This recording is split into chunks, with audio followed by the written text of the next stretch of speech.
Defaulter बिजली खपतकारां दे लई सरकार दा वड्डा ऐलान। सरकार ने वन टाइम सैटलमेंट स्कीम कीती जारी। 3 महीनों दे विच चुकाई जा सकेगी बकाया रकम। केंद्र दे नाल तकरार दे विचाले सीएम मान दे वल्लों नीति आयोग की बैठक का बाईकाट। कहा पिछली मीटिंग दे विच जिन्हां मुद्दिआं ते होई चर्चा उन्हां दा अज तक नहीं होया कोई हल। कल प्रधानमंत्री की अगुवाई दे विच दिल्ली विच होनी है मीटिंग।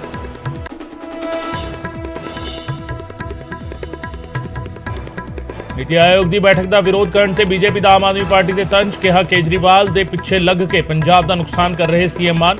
ये किसानों लिए सब तो ज्यादा घातक। तां अकाली दल ने फैसला मुड़ विचारन लई कहा।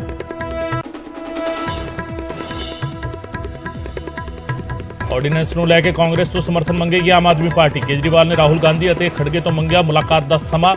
इस तो पहला कई वड्डे दल दे चुके हैं समर्थन।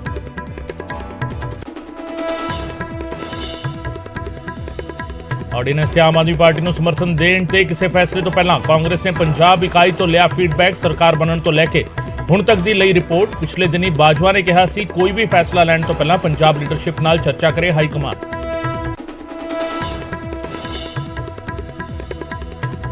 पीएससीबी ने ऐलाने 10वीं जमात के नतीजे। एक बार फिर कुड़ियां ने मारी बाजी। फरीदकोट की गगनदीप कौर रही अव्वल। सीएम मान ने टॉपर्स नूं 51 हज़ार देने का किया ऐलान। कल सवेरे 8 बजे तो बोर्ड की वैबसाइट से देखा जा सकता है रिजल्ट। शानन बिजली प्रोजेक्ट ते हिमाचल के दावे नूं पंजाब सरकार ने किया खारिज। आम आदमी पार्टी बोली पंजाब कोल ही रहेगा पंजाब का बनाया प्रोजेक्ट। इस दे लई हर लड़ाई लड़न नूं तैयार। कहा पंजाब कांग्रेस दस्से वो किस दे नाल। पिछले साल पराली साड़े जाण के मामलों को लैके 2 डीसीज से हो सकता है एक्शन। फाजिलका के बठिंडा के तत्काली डीसी के खिलाफ कार्रवाई के निर्देश। केंद्रीय वातावरण मंत्रालय ने जवाबदेही तय करने को कहा।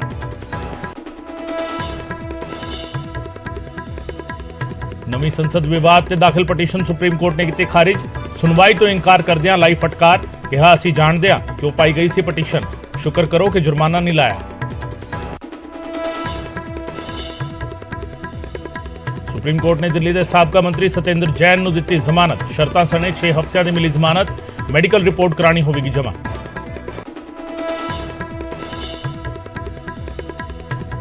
खन्ना एसएसपी दफ्तर के गनमैन की गोली लगन के नाल मौत। सर्विस रिवॉल्वर नूं साफ करने दौरान अचानक चली गोली। सीनियर कांस्टेबल रशपिंदर की इलाज दौरान मौत। चंडीगढ़ के तनास के दर्दनाक हादसा। तेज रफ्तार बाइक ने सड़क पार कर रहे मासूम नूं मारी टक्कर। हालत गंभीर। 6 दिन बाद भी दर्ज नहीं हुई एफआईआर। ਅੰਮ੍ਰਿਤਸਰ ਦੇ ਰਿਆੜ ਪਿੰਡ ਦੇ ਗੁਰਦੁਆਰਾ ਸਾਹਿਬ ਵਿੱਚ ਚੋਰੀ। ਗੋਲਕ ਤੋੜਨ ਦੇ ਵਿੱਚ ਨਾਕਾਮ ਚੋਰ। ਐਲਸੀਡੀ ਲੈ ਕੇ ਹੋਏ ਫਰਾਰ। ਸੀਸੀਟੀਵੀ ਵਿੱਚ ਕੈਦ ਹੋਈਆਂ ਤਸਵੀਰਾਂ।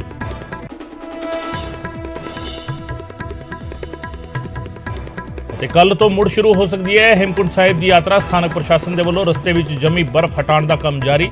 ਭਾਰੀ ਬਰਫ਼ਬਾਰੀ ਕਰਕੇ ਰੋਕੀ ਗਈ ਸੀ ਯਾਤਰਾ।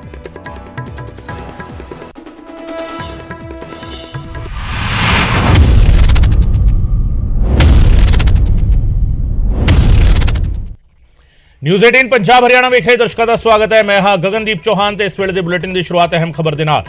डिफाल्टर बिजली खपतकारां दे लई सरकार ने वड्डा ऐलान किया है। सरकार ने वन टाइम सैटलमेंट स्कीम जारी कर दी है। 3 महीनों दे विच छूट ते किश्तां दे विच चुकाई जा सकेगी बकाया रकम। सरकार ने स्कीम का ऐलान किया है। डिफाल्टरां दे लई one time settlement scheme OTS जारी की है। वन टाइम सैटलमेंट स्कीम जारी की है जिस दे विच डिफाल्टर बिजली खपतकारां दे लई सरकार का यह वड्डा ऐलान है। ते वन टाइम सैटलमेंट स्कीम जारी करदे सरकार ने कहा 3 महीनों के विच बकाया रकम चुकाई जा सकेगी। इस स्कीम का ऐलान सरकार के वलों कर दिता गया है। डिफाल्टर बिजली खपतकारां दे लई सरकार ने वन टाइम सैटलमेंट स्कीम जारी कर दी है।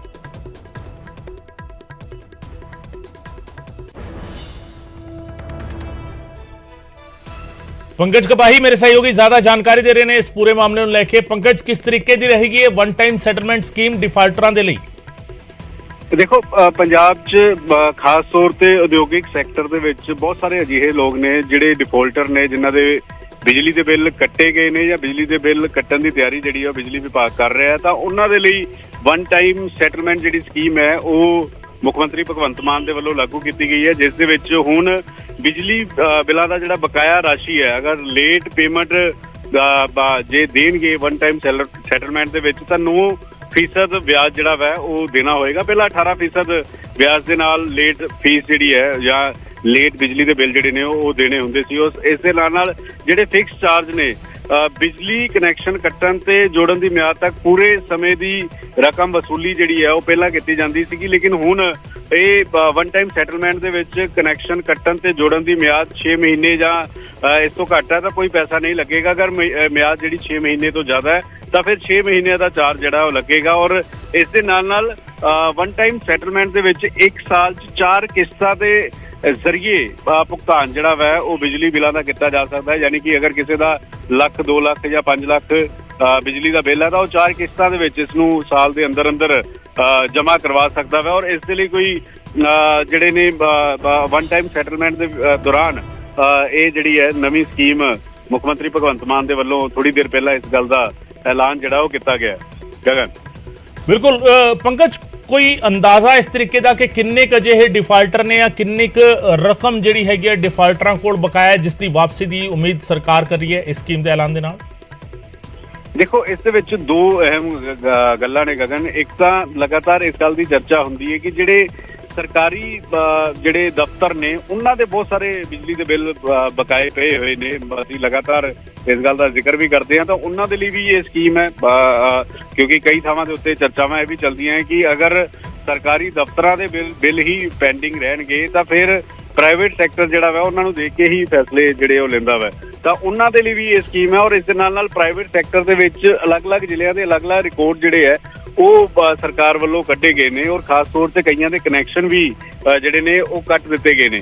ਔਰ ਲਗਾਤਾਰ ਇਸ ਗੱਲ ਨੂੰ ਲੈ ਕੇ ਜਦੋਂ ਬਿਜਲੀ ਵਿਭਾਗ ਉਹਨਾਂ ਪ੍ਰਾਈਵੇਟ ਸੈਕਟਰ ਦੇ ਵਿੱਚ ਦਫ਼ਤਰਾਂ ਨੂੰ ਕਹਿੰਦਾ ਸੀ ਤਾਂ ਉਹ ਇਹ ਕਹਿੰਦੇ ਸੀਗੇ ਕਿ ਅਸੀਂ ਇਕੱਠੇ ਪੈਸੇ ਜਿਹੜੇ ਉਹ ਨਹੀਂ ਦੇ ਸਕਦੇ, ਕਿਸ਼ਤਾਂ ਦੇ ਜ਼ਰੀਏ ਪੈਸੇ ਜਿਹੜੇ ਆ ਪੇਮੈਂਟ ਕਰ ਸਕਦੇ ਆ। ਤਾਂ ਇਸੇ ਦੇ ਮੱਦੇਨਜ਼ਰ ਇਹ ਫੈਸਲਾ ਲਿੱਤਾ ਗਿਆ ਹੈ ਕਿ ਸਾਲ ਦੀਆਂ 4 ਕਿਸ਼ਤਾਂ ਤੁਸੀਂ ਦੇਵੋ ਔਰ 9% ਜਿਹੜਾ ਵਾ ਉਹ ਵਿਆਜ ਜਿਹੜਾ ਉਹ ਲੱਗੇਗਾ। ਇਸ ਗੱਲ ਦਾ ਜ਼ਿਕਰ ਵੀ ਵਨ ਟਾਈਮ ਸੈਟਲਮੈਂਟ ਦੇ ਵਿੱਚ ਲੱਗਾ। ਇਹ ਪਹਿਲਾਂ 18% ਜਿਹੜਾ ਵਾ ਉਹ ਵਿਆਜ ਲਿੱਤਾ ਜਾਂਦਾ ਸੀਗਾ। ਔਰ ਇਸ ਦੇ ਨਾਲ ਜਿਹੜੇ ਫਿਕਸ ਚਾਰਜ ਨੇ ਉਹਨਾਂ ਦੇ ਵੀ ਅਗਰ 6 ਮਹੀਨੇ ਤੋਂ ਘੱਟ ਜੇਕਰ ਕਿਸੇ ਦਾ ਹੈ ਤਾਂ ਉਸ ਨੂੰ ਕੋਈ ਪੈਸਾ ਨਹੀਂ ਦੇਣਾ ਹੋਏਗਾ, ਲੇਕਿਨ 6 ਮਹੀਨੇ ਤੋਂ ਵੱਧ ਅਗਰ ਕਿਸੇ ਦੀ ਮਿਆਦ ਹੈ ਤਾਂ ਉਸ ਨੂੰ ਫਿਰ ਚਾਰजेस ਜਿਹੜੇ ਉਹ ਦੇਣੇ ਪੈਣਗੇ। ਬਿਲਕੁਲ, ਸੋ ਆਪਣੇ ਆਪ ਵਿੱਚ ਅਹਿਮ ਐਲਾਨ ਸਰਕਾਰ ਦਾ। ਪੰਕਜ, ਬਹੁਤ ਬਹੁਤ ਸ਼ੁਕਰੀਆ ਇਸ तमाम ਜਾਣਕਾਰੀ ਦੇ ਲਈ। ਸੋ ਪੰਕਜ ਕਪਾਹੀ ਮੇਰੇ ਸਹਿਯੋਗੀ ਦੱਸ ਰਹੇ ਸੀਗੇ ਤੇ ਮੁੱਖ ਮੰਤਰੀ ਨੇ ट्वीट किया बकायदा। ट्वीट एक बार पढ़ के सुनाने। मुख्यमंत्री ने लिखा कि है बिजली बिल ना भरन करके डिफाल्टर हुए खपतकारां लई असी OTS स्कीम लैके आए हैं तां जो आर्थिक मजबूरियां करके जिन्हां दे कनैक्शन कट्टे गए सन जां मुड़ जोड़े नहीं जा रहे सी उन्हां नूं एक सुनहरी मौका मिले। यह स्कीम 3 महीनों के लिए हर वर्ग के खपतकार खास तौर पर उद्योगिक खपतकारां दे लई जारी रहेगी।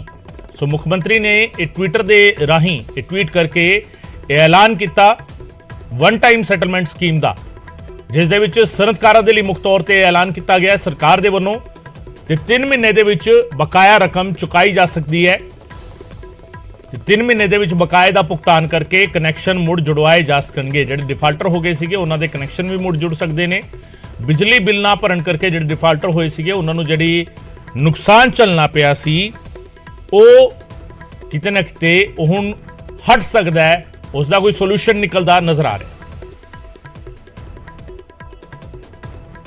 उधर जलंधर दे विच स्टूडेंट्स ते पुलिस दे विचाले झड़प हुई है। पुलिस ने कई स्टूडेंट्स नूं हिरासत दे विच लिया।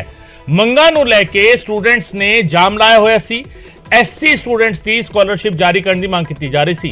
पुलिस ते मोबाइल खोण दा स्टूडेंट्स ने इल्जाम लाया ते जलंधर दे विच इसे करके हंगामा होया। स्टूडेंट्स ते पुलिस दे विचाले झड़प हुई है। कई स्टूडेंट्स नूं पुलिस ने हिरासत दे विच लिया।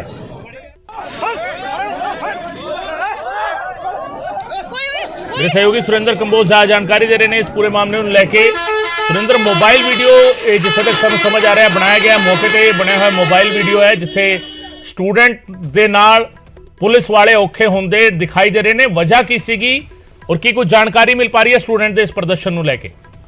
ਬਿਲਕੁਲ ਗਗਨ, ਜਿਹੜੀਆਂ ਕਿ ਇਹ ਮੰਗਾਂ ਕਾਫੀ ਅਰਸੇ ਤੋਂ ਪੁਰਾਣੀਆਂ ਜਿਹੜੀਆਂ ਮੰਗਾਂ ਸਟੂਡੈਂਟਸ ਦੀਆਂ ਚੱਲਦੀਆਂ ਆ ਰਹੀਆਂ ਸੀ। ਅਸੀਂ ਸਟੂਡੈਂਟ ਸੀਗੇ ਔਰ ਲਗਾਤਾਰ ਮੰਗ ਕਰ ਰਹੇ ਸੀ ਕਿ ਜਿਹੜਾ ਉਹਨਾਂ ਦਾ ਜਿਹੜੀ ਸਕਾਲਰਸ਼ਿਪ ਹੈ ਉਹ ਨਹੀਂ ਸੀ ਉਹਨਾਂ ਨੂੰ ਮਿਲ ਰਹੀ, ਔਰ ਦੂਸਰੇ ਪਾਸੇ ਸਕਾਲਰਸ਼ਿਪ ਨਾ ਹੋਣ ਮਿਲਣ ਕਰਕੇ ਕਾਲਜਾਂ ਵੱਲੋਂ ਜਿਹੜੀਆਂ ਡਿਗਰੀਆਂ ਸੀਗੀਆਂ ਉਹ ਵੀ ਰੋਕੀਆਂ ਗਈਆਂ ਸੀਗੀਆਂ, ਜਿਹਦੇ ਕਰਕੇ ਅੱਜ ਐਸਸੀ ਸਟੂਡੈਂਟਸ ਵੱਲੋਂ BSF ਚੌਂਕ ਦੇ ਵਿੱਚ ਧਰਨਾ ਪ੍ਰਦਰਸ਼ਨ ਜਿਹੜਾ ਹੈਗਾ ਸੀ ਉਹ ਕੀਤਾ ਜਾ ਰਿਹਾ ਸੀਗਾ। ਔਰ ਇਸ ਦੌਰਾਨ ਪੁਲਿਸ ਨੇ ਉਹਨਾਂ ਨੂੰ ਉੱਥੋਂ ਹਟਣ ਦੀ ਗੱਲ ਕਹੀ ਸੀਗੀ, ਕਿਉਂਕਿ ਟ੍ਰੈਫਿਕ ਬਹੁਤ ਜ਼ਿਆਦਾ ਜਾਮ ਹੋ ਰਿਹਾ ਸੀਗਾ, ਜਿਸ ਕਰਕੇ ਆਪਣੀ ਸਕਾਲਰਸ਼ਿਪ ਨੂੰ ਲੈ ਕੇ, ਮੰਗਾਂ ਨੂੰ ਲੈ ਕੇ ਸਟੂਡੈਂਟ ਜਿਹੜੇ ਸੀ ਉੱਥੇ ਅੜੇ ਸੀਗੇ, ਬੈਠੇ ਹੋਏ ਸੀ, ਧਰਨਾ ਪ੍ਰਦਰਸ਼ਨ ਕਰ ਰਹੇ ਸੀਗੇ। ਇਸ ਦੌਰਾਨ ਪੁਲਿਸ ਬਲ ਪ੍ਰਯੋਗ ਕਰਦੀ ਵੀ ਨਜ਼ਰ ਆਈ ਹੈ। ਹਾਲਾਂਕਿ ਕੁਝ ਜਿਹੜੇ ਰਾਹਗੀਰ ਸੀਗੇ ਜਾਂ ਕੁਝ ਜਿਹੜੇ ਉੱਥੇ ਮੋਬਾਈਲ ਦੇ ਨਾਲ ਵੀਡੀਓ ਬਣਾ ਰਹੇ ਸੀ, ਉਹਨਾਂ ਨੇ ਵੀਡੀਓ ਜ਼ਰੂਰ ਬਣਾਈ ਹੈਗੀ। ਉਹ ਇਹਦੇ ਵਿੱਚ ਸਾਫ਼ ਦੇਖਿਆ ਜਾ ਸਕਦਾ ਜਿਹੜੇ ਪੁਲਿਸ ਵਾਲੇ ਆ ਉਹਨਾਂ ਵੱਲੋਂ ਕੁਝ ਸਟੂਡੈਂਟਸ ਰਾਉਂਡ ਅਪ ਕੀਤੇ ਆ, ਕੁਝ ਸਟੂਡੈਂਟਸ ਦੇ ਉੱਤੇ ਹੱਥ ਵੀ ਚੱਕਦੀ ਹੋਈ ਦੀ ਪੁਲਿਸ ਇਸ ਫੁਟੇਜ ਵਿੱਚ ਨਜ਼ਰ ਆ ਰਹੀ ਹੈ।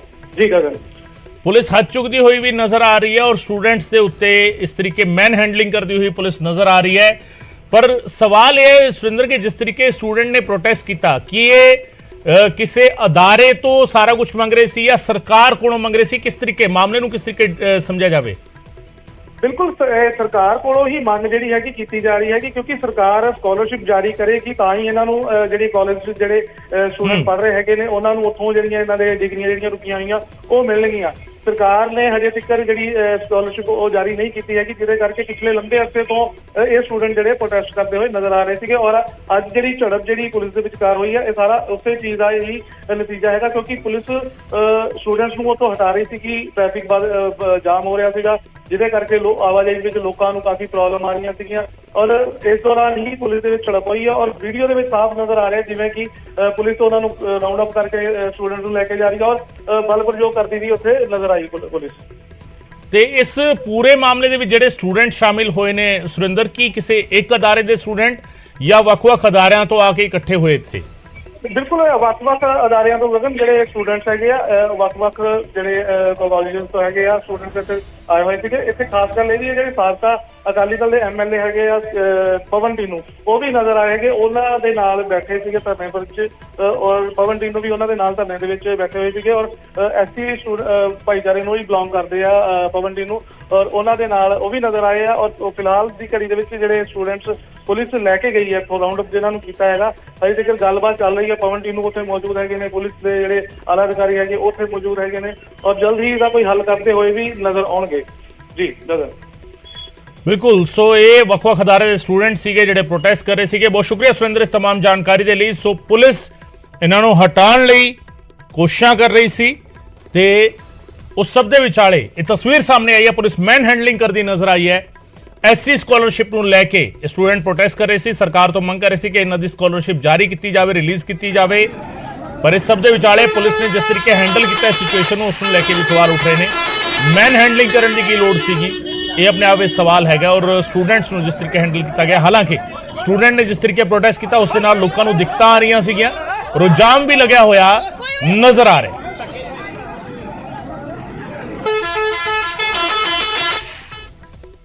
ਉਧਰ ਹਾਈ ਕੋਰਟ ਦੇ ਵਕੀਲਾਂ ਦੇ ਵੱਲੋਂ ਕੋਰਟ ਦਾ ਬਾਈਕਾਟ ਕੀਤਾ ਗਿਆ। ਵਕੀਲਾਂ ਦੇ ਵੱਲੋਂ 16 ਨੰਬਰ ਕੋਰਟ ਦਾ ਬਾਈਕਾਟ ਕੀਤਾ ਗਿਆ। ਹਾਈ ਕੋਰਟ ਦੇ ਵਕੀਲਾਂ ਨੇ ਬਾਈਕਾਟ ਦਾ ਐਲਾਨ ਕੀਤਾ। ਜਸਟਿਸ ਛੇਤਰਪਾਲ ਨੂੰ ਟ੍ਰਾਂਸਫਰ ਦੀ ਮੰਗ ਕੀਤੀ ਹੈ। ਜਸਟਿਸ ਛੇਤਰਪਾਲ ਤੇ ਦੁਰਵਿਵਹਾਰ ਕਰਨ ਦੇ ਇਲਜ਼ਾਮ ਲਾਏ ਗਏ ਨੇ। ਅੱਜ ਇੱਕ ਵਕੀਲ ਨੇ ਸੁਣਵਾਈ ਦੌਰਾਨ ਸ਼ਾਇਰੀ ਕੀਤੀ ਤਾਂ ਨਾਰਾਜ਼ ਹੋ ਕੇ ਜਸਟਿਸ ਛੇਤਰਪਾਲ ਨੇ ਉਸ ਨੂੰ ਜੇਲ੍ਹ ਭਿਜਵਾਉਣ ਦੀ ਗੱਲ ਕਹੀ ਤੇ ਨਾਲ ਹੀ 5 ਲੱਖ ਰੁਪਏ ਦਾ ਜੁਰਮਾਨਾ ਲਗਾਉਣ ਦੀ ਵੀ ਗੱਲ ਕਹੀ, ਜਿਸ ਤੋਂ ਖਫਾ ਹੋ ਕੇ ਵਕੀਲਾਂ ਦੇ ਵੱਲੋਂ ਬਾਈਕਾਟ ਕੀਤਾ ਗਿਆ। ਸੋ ਹਾਈ ਕੋਰਟ ਦੇ ਵਕੀਲਾਂ ਦੇ ਵੱਲੋਂ ਕੋਰਟ ਦਾ ਬਾਈਕਾਟ ਕਰਨ ਦਾ ਐਲਾਨ ਕੀਤਾ ਗਿਆ। ਕੀ ਇਹ ਪੂਰਾ ਮਾਮਲਾ, ਇਸ ਨੂੰ ਸਮਝਣ ਦੀ ਕੋਸ਼ਿਸ਼ ਕਰਦੇ ਹਾਂ। ਮੇਰੇ ਸਹਿਯੋਗੀ ਉਮੇਸ਼ ਸ਼ਰਮਾ ਮੌਜੂਦ ਨੇ ਮੇਰੇ ਨਾਲ ਫੋਨ ਲਾਈਨ ਤੇ। ਉਮੇਸ਼, ਕੀ ਮਾਮਲਾ ਹੋਇਆ? ਵਕੀਲ ਨੇ ਸ਼ਾਇਰੀ ਪੜ੍ਹੀ ਤੇ ਜੱਜ ਸਾਹਿਬ ਨਾਰਾਜ਼ ਹੋ ਗਏ ਔਰ ਉਸ ਨੂੰ ਲੈ ਕੇ ਵਿਰੋਧ, ਕੀ ਹੈ ਪੂਰਾ ਮਾਮਲਾ?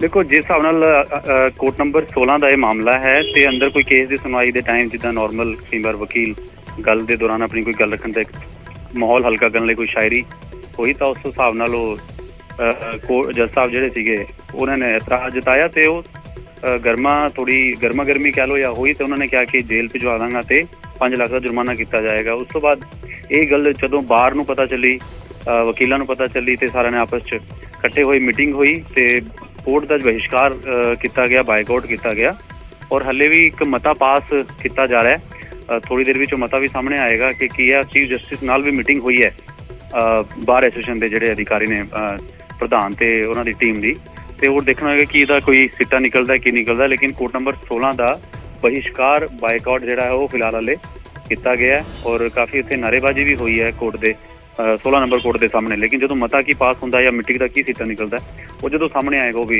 ਜ਼ਰੂਰ ਸਾਂਝਾ ਕਰਾਂਗੇ। ਬਿਲਕੁਲ ਉਮੇਸ਼, ਬਾਈਕਾਟ ਕੀਤਾ ਗਿਆ ਹੈ, ਇਹ ਬਾਈਕਾਟ ਅੱਜ ਦੇ ਲਈ ਜਾਂ ਹੁਣ ਪਰਮਾਨੈਂਟ ਬਾਈਕਾਟ ਸ਼ੁਰੂਆਤੀ ਤੌਰ ਤੇ ਕੀ ਕਿਹਾ ਜਾ ਰਿਹਾ ਹੈ? ਦੇਖੋ ਫਿਲਹਾਲ ਤਾਂ ਇਹ ਹੈ ਕਿ ਜੀ ਜਿਹੜਾ ਇਹ ਬਾਈਕਾਟ ਹੈ ਅੱਜ, ਕਿਉਂਕਿ ਜਦੋਂ ਮਤਾ ਪਾਸ ਹੁੰਦਾ ਹੈ ਬਾਹਰ ਦੀ ਮੀਟਿੰਗ ਹੁੰਦੀ ਹੈ, ਸੱਦੀ ਜਾਂਦੀ ਹੈ ਕਿ ਪਰਮਾਨੈਂਟ ਹੁੰਦਾ ਕੀ ਹੁੰਦਾ, ਉਹ ਮਤੇ ਦੇ ਵਿੱਚ ਰਿਟਨ ਚ ਆਉਂਦਾ ਹੈ ਔਰ ਇੱਕ ਕਿਉਂਕਿ ਰੈਜ਼ੋਲੂਸ਼ਨ ਪਾਸ ਕੀਤਾ ਜਾਂਦਾ ਉਹ ਰਿਟਨ ਚ ਆਏਗਾ। ਰਿਟਨ ਚ ਕੀ ਹੈ ਕਿ ਪਰਮਾਨੈਂਟ ਕੀਤਾ ਗਿਆ ਜਾਂ ਔਰ ਕੀ ਉਹਨਾਂ ਦੀ ਹੋਰ ਮੰਗਾਂ ਨੇ ਔਰ ਕਿਸ ਹਿਸਾਬ ਨਾਲ ਅੱਗੇ ਮਾਮਲਾ ਵਧੇਗਾ ਜਾਂ ਸੁਲਟੇਗਾ, ਉਹ ਸਾਰਾ ਮਤੇ ਦੇ ਸਾਹਮਣੇ ਆਉਣ ਤੋਂ ਬਾਅਦ ਹੀ ਪਤਾ ਚੱਲ ਪਾਏਗਾ। ਲੇਕਿਨ ਫਿਲਹਾਲ ਇਸ ਕੋਰਟ ਵਿੱਚ ਵਕੀਲਾਂ ਨੇ ਬਾਹਰ ਬੈਠੇ ਨੇ ਤੇ ਪਰਟੀਕੂਲਰ 16 ਨੰਬਰ ਦੇ ਕੋਰਟ ਦੇ ਬਾਹਰ, ਔਰ ਉੱਥੇ ਇਹ ਕਹਿਤਾ ਗਿਆ ਕਿ ਅੰਦਰ ਕੋਈ ਨਹੀਂ, ਜਿਹੜਾ ਬਾਹਰ ਦਾ ਮੈਂਬਰ ਹੈ ਉਹ ਕੋਈ ਨਹੀਂ ਜਾਏਗਾ। ਬਾਹਰ ਦਾ ਮੈਂਬਰ ਕੋਈ ਕੋਰਟ ਦੇ ਅੰਦਰ ਨਹੀਂ ਜਾਏਗਾ। ਜ਼ਾਹਿਰ ਤੌਰ ਤੇ ਉਮੇਸ਼, ਜਿਹੜੇ ਲੋਕ ਆਏ ਨੇ ਜਿਨ੍ਹਾਂ ਦੇ ਕੇਸਿਸ ਦੀ ਤਰੀਕਾਂ ਹੋਣਗੀਆਂ ਉਹਨਾਂ ਤੇ ਵੀ ਕਿਤੇ ਨਾ ਕਿਤੇ ਫਰਕ ਪਏਗਾ। ਜੀ ਬਿਲਕੁਲ, ਦੇਖੋ ਜਦੋਂ ਕੋਈ ਵੀ ਸਟ੍ਰਾਈਕ ਹੁੰਦੀ ਹੈ ਚਾਹੇ ਉਹ ਹਾਈ ਕੋਰਟ ਦੀ ਹੋਏ ਜਾਂ ਭਾਵੇਂ ਕੋਈ ਕਿਸੇ ਵੀ ਫੀਲਡ ਤੋਂ ਰਿਲੇਟਡ ਹੋਏ, ਅਸਰ ਪੈਂਦਾ। ਔਰ ਪਰਟੀਕੂਲਰ ਕਿਉਂਕਿ ਸਿਰਫ ਇੱਕ ਕੋਰਟ ਹੈ, ਪੂਰੀ ਹਾਈ ਕੋਰਟ ਨਹੀਂ, ਉਸ ਪਰਟੀਕੂਲਰ ਕੋਰਟ ਦੇ ਜਿਹੜੇ ਹੈਗੇ ਨੇ ਕੇਸਿਸ ਉਹਨਾਂ ਤੇ ਜ਼ਰੂਰ ਕਿਤੇ ਨਾ ਕਿਤੇ ਅਸਰ ਪਏਗਾ। ਉਹੀ ਚੀਜ਼ ਹੈ ਕਿ ਜਦੋਂ ਰੈਜ਼ੋਲੂਸ਼ਨ ਪਾਸ ਹੋਏਗਾ ਕਿ ਕਿਆ ਵਕੀਲਾਂ ਨੇ, ਕਿਉਂਕਿ ਵਕੀਲਾਂ ਨੂੰ ਪਤਾ ਕਿ ਉਹਨਾਂ ਦੇ ਕੇਸ ਲੱਗੇ ਹੋਏ ਨੇ ਔਰ ਜਿਹੜੀ ਅੱਗੇ ਡੇਟਸ ਆਉਂਦੀਆਂ ਨੇ ਜਾਂ ਜਿਹੜੇ ਵੀ ਅੱਗੇ ਮੁਕੱਦਮੇ ਨੇ ਤਾਂ ਉਹ ਕਿਸ ਹਿਸਾਬ ਨਾਲ ਅੱਗੇ ਰੈਜ਼ੋਲੂਸ਼ਨ ਪਾਸ ਕਰਨਗੇ ਜਾਂ ਫਿਰ ਇਸ ਕੋਰਟ ਦੇ ਕੇਸਿਸ ਅੱਗੇ ਕਿੱਥੇ ਹੋਰ ਰੋਸਟਰ ਜਾਣਗੇ, ਉਹ ਸਾਰਾ ਦੇਖਣਾ ਹੋਏਗਾ। ਬਿਲਕੁਲ, ਬਹੁਤ ਬਹੁਤ ਸ਼ੁਕਰੀਆ ਉਮੇਸ਼ ਇਸ तमाम ਜਾਣਕਾਰੀ ਦੇ ਲਈ। ਸੋ ਉਮੇਸ਼ ਸ਼ਰਮਾ ਮੇਰੇ ਸਹਿਯੋਗੀ ਜਾਣਕਾਰੀ ਦੇ ਰਹੇ ਸਨ। ਹਜੇ ਮਤਾ ਪਾਸ ਕੀਤਾ ਜਾ ਰਿਹਾ, ਬਾਰ ਰਜਿਸਟ੍ਰੇਸ਼ਨ ਦੀ ਮੀਟਿੰਗ ਚੱਲ ਰਹੀ ਹੈ ਔਰ ਮਤਾ ਜਦੋਂ ਪਾਸ ਹੋ ਕੇ ਬਾਹਰ ਆਵੇਗਾ, ਰਿਟਨ ਦੇ ਵਿੱਚ ਸਾਹਮਣੇ ਆਵੇਗਾ ਕਿ ਕੀ ਕੁਝ ਤਿਆਰੀ ਕੀਤੀ ਹੈ, ਕਿਸ ਤਰੀਕੇ ਦਾ ਫੈਸਲਾ ਲਿਆ ਬਾਰ ਐਸੋਸੀਏਸ਼ਨ ਨੇ ਕੋਰਟ ਨੂੰ ਲੈ ਕੇ। ਔਰ ਕੋਰਟ ਦੇ ਵਿੱਚ ਇਹ ਕਾਰਵਾਈ ਉਦੋਂ ਹੋਈ ਹੈ, ਇਹ ਹੰਗਾਮਾ ਉਦੋਂ ਹੋਇਆ ਜਦੋਂ ਵਕੀਲ ਨੇ ਕੇਸ ਦੀ ਸੁਣਵਾਈ ਦੌਰਾਨ ਸ਼ਾਇਰੀ ਪੜ੍ਹੀ ਸੀਗੀ ਜਿਸ ਤੇ ਉਸ ਕੋਰਟ ਦੇ ਜੱਜ ਉਹ ਖਫਾ ਹੋਏ, ਨਾਰਾਜ਼ ਹੋਏ। ਉਹਨਾਂ ਨੇ ਸਿੱਧੇ ਤੌਰ ਤੇ ਕਿਹਾ ਕਿ ਜੁਰਮਾਨਾ ਵੀ ਕੀਤਾ ਇਸ ਦਾ ਔਰ ਜੇਲ੍ਹ ਵੀ ਭੇਜਿਆ ਇਸ ਦਾ, ਅਜਿਹੀ ਗੱਲ ਕੀਤੀ। ਜਿਸ ਤੋਂ ਬਾਅਦ ਜਦੋਂ ਇਹ ਗੱਲ ਬਾਰ ਐਸੋਸੀਏਸ਼ਨ ਨੂੰ ਪਤਾ ਲੱਗੀ ਹੈ ਤਾਂ ਬਾਈਕਾਟ ਦਾ ਐਲਾਨ ਕਰ ਦਿੱਤਾ ਬਾਰ ਐਸੋਸੀਏਸ਼ਨ ਨੇ।